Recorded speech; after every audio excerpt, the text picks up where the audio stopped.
when we first had our conversation, we were talking about what our expertise is and the different things that we do. And we started talking about how we respond to people that ask questions. And we realized that they're looking for one answer, but the reality is that it really depends on what their situation is. And the more we know, the more we can narrow it down. So one of the things that stood out to me was your response was, it depends. And I love that because it really speaks to listening and realizing we talked about it. I'll say this. There are people that know how to do something one way. So if someone asks them a question, they'll just give them that as the answer. The fact that you said it depends means that you are customizing it to what that person's situation is. And I think that's the mark of a real expert. So I'll start with this. I know a lot of the conversations that we're having right now, especially in this environment, are people that are trying to figure out their next move. They may be employed and then trying to add an extra revenue stream. They may have been laid off and then they're trying to figure out what they're going to do next. But we're both having these conversations and we're running into people that are a little panicked and trying to figure everything out. So, what I'd like to be able to get from you is what kind of patterns are you seeing in these conversations? Well, Sean, thank you for having me. And Mhm.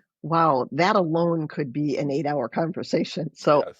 we're going to talk about a few things here. There's a lot more depth that goes into things. So sometimes it's going to be people need to have a more in-depth conversation with you, Sean, and Mhm. sometimes they need to have a more in-depth conversation with me. Because, when I say it depends, usually I'm following that up saying, let me ask you a few questions. How I respond is different than how you react. So let's stop and think about that for a minute.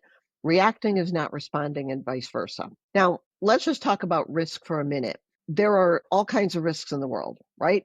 Everything from time, money, health, physical risk, financial risk, cyber risk, you name it. There's only three ways to deal with risk.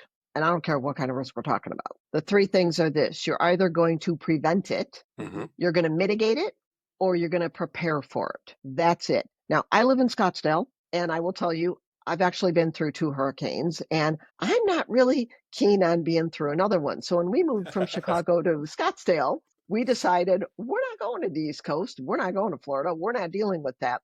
So I can tell you that I have prevented, at least from a physical primary residence, Mhm. if we get a hurricane in Scottsdale, we got way bigger problems in this world. So prevention is key and understanding what that is. So what's really important to you? Most people today don't really understand, or they're not admitting what's important to them. Yes. They're reacting. So if you're that person, and I recently talked to somebody who was in this similar situation. You mentioned a lot of people are wondering what their next move is. Some Mhm. people have been laid off. Some people are afraid that they're going to be laid off. And they're thinking, right? Because let's face it, prices on everything, if anybody knows prices that are going down, there's not that many of them. Okay? Right. A lot of prices are going up and people's income is not. Right. So to say, most of us have a budget right now. Kevin O'Leary, Robert Hershevek, those of you if you're listening to this, Damon John, you may not have the exact same problems as the average people here. Most Mhm. of us have a budget, and we know that if we pay more for something over here, something's got to give over here. We either have to pay less or we need to bring in more. Simple to beat. So if you're afraid of losing your job, you're in react mode. And Mhm. part of that is, have you done enough preparation? See, those of us who prepare for a living, and Sean, you mentioned my background. I've done risk assessment, like think of it in all ways, shape, or form, whether we're talking financial, physical, cyber, public sector, private sector. I've been part of it all. Okay. When you need to be reacting, you need to be responding, not reacting. Sorry. Yes. Even I make mistakes. Kidding. Quite all But right. if you have a job now, the first thing I would say to you is, what have you done to prepare? Mhm. So could you live for a year? No, I don't mean, really off the high end of the hog, but in an adequate way. Could you live for a year on your savings? If your answer is no, you maybe need to think about, well, how do I boost that up? Now, I saw in the news actually this morning, they talked about the average person is unemployed for more than 27 weeks. Sounds about right. That's a long time, isn't it? Yes. I mean, that's half a year. So if you're prepared for a year, you've got a better way around it. Um, Mhm. what are you doing with your skill sets?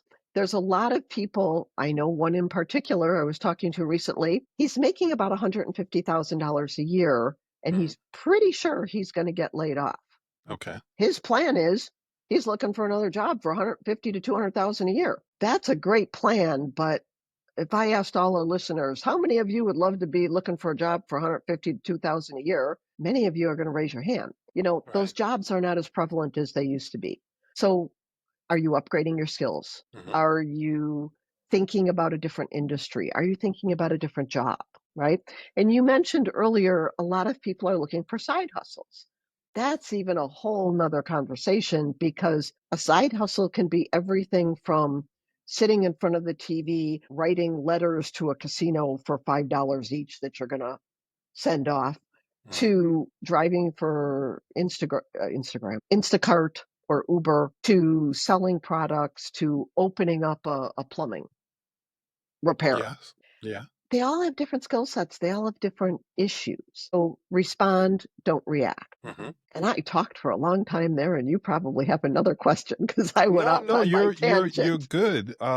Because I'm listening to what you're saying, and then I'm also processing it at the same time because you've talked about taking preventative measures, you've talked about responding, and you've talked about reacting. One of the things that I tend to tell people that are early stage or trying to figure out what they're doing, my thing is there are two main pathways when you start your business. There's preventative measures and there's reactionary solutions. If it's preventative measures, then you're trying to get out ahead of whatever's going on. And you're saying, before you have this challenge, before you have this problem, before you have this struggle, I can be a solution to help you mitigate those risks. I could be the solution to help you avoid that. So I love that you went into it because we never discussed that part, but it's just validation of this is the type of things that I look at, and it's nice to be able to hear it from someone else because the reactionary solutions are really when you're talking about, okay, it's happened, now what?